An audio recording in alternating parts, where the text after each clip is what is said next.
Good afternoon and welcome to Share Talk. Our guest today is very priceless and very precious. Shefa Yamim. They have a project in northern Israel and they've discovered rubies, sapphires, diamonds, and a whole host of other gems. And here to tell us all about it is diamond mining expert James Campbell, who is also the CEO of Botswana Diamonds. He is non-executive director of the company. Thank you so much for joining us. And thank you very much indeed, Bonnie, for having me. So this very exciting new project that you're working with, please tell us what's been going on with the company. Bonnie, it's a fascinating company. Shefa Yamim is a precious stones explorer and developer in northern Israel. And what we're doing at the moment is we're developing a resource, i.e. looking at the size of the deposit, the grade of the deposit and the value of the deposit in the Kishon Mid-Reach project area just east of Mount Carmel, with a view to trial mining next year and commercial mining the year thereafter. That's very exciting, and I understand that you've done quite a bit of bulk sampling on Zone 1 and boreholes, as well as there was results of 5 samples, bulk sampling done on Zone 2, and you're planning to go back into Zone 3 and 2. That's absolutely correct. The whole process around bulk sampling is to deliver a maiden inferred resource. And in precious stones, just like diamonds, you need to know the size of the deposit, how many cubic meters of gravel there is. You need to know the number of carats.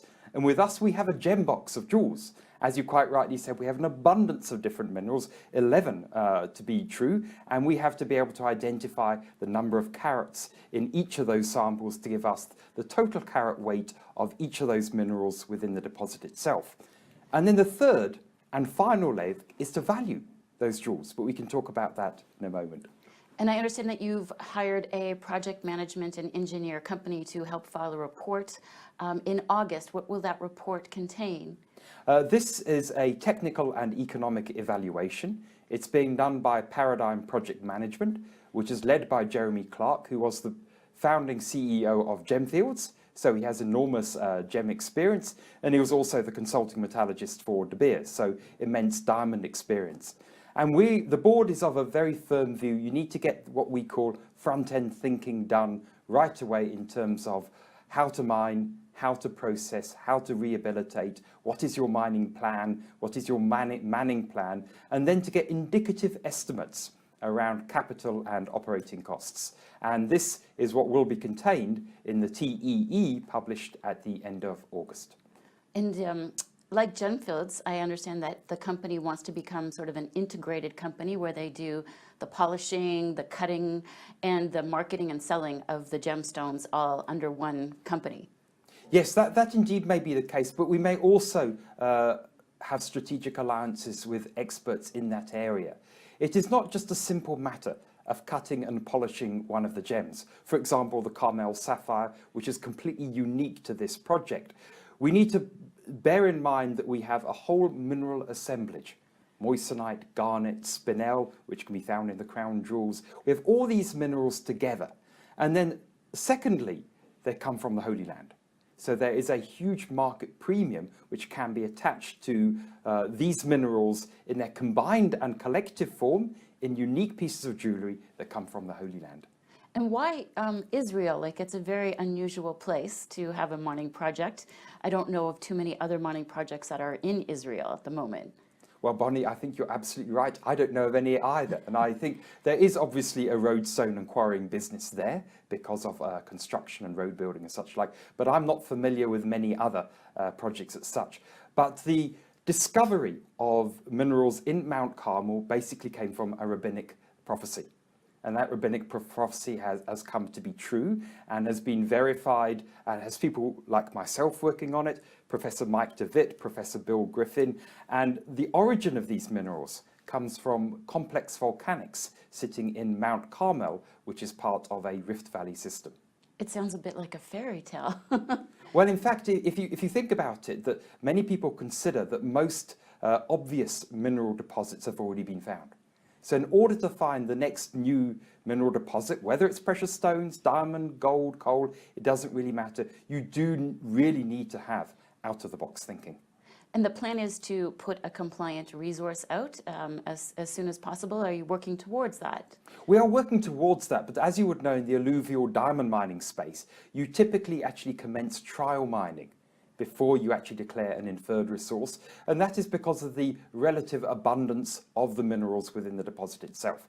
So the plan is to work towards an inferred resource, and we're already far along that track with regard to both the grade and the volume variable. We've still got lots of work to do on the pricing variable, but we may well go straight into trial mining to deliver the abundance of minerals necessary to give the required confidence in terms of SAMREC for an inferred resource.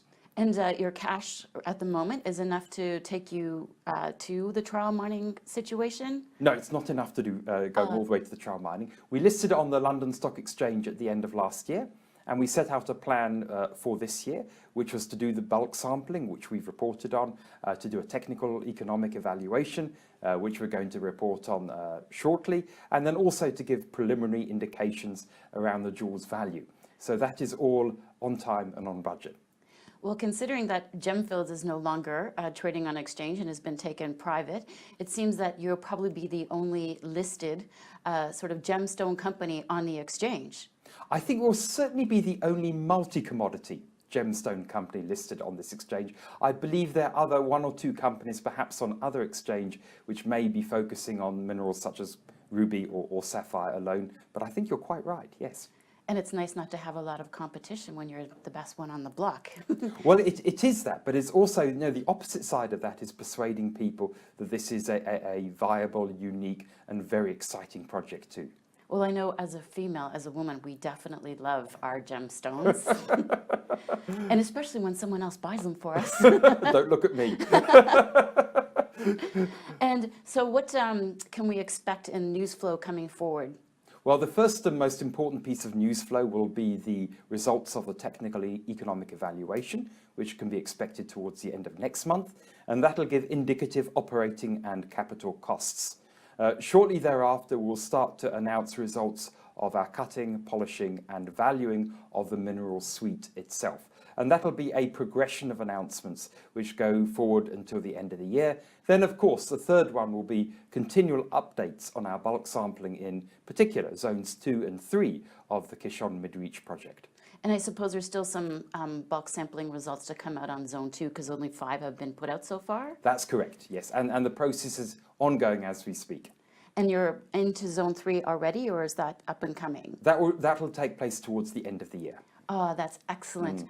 Well, thank you very much for joining us, and I can't wait to hear some more news about more discoveries of all the lovely gems that you have there. So please come back and give us an update on the progress of the company. Thanks, James. I was delighted to do so, Bonnie. Thank you. Thank you for joining us on Share Talk, and have a very profitable day.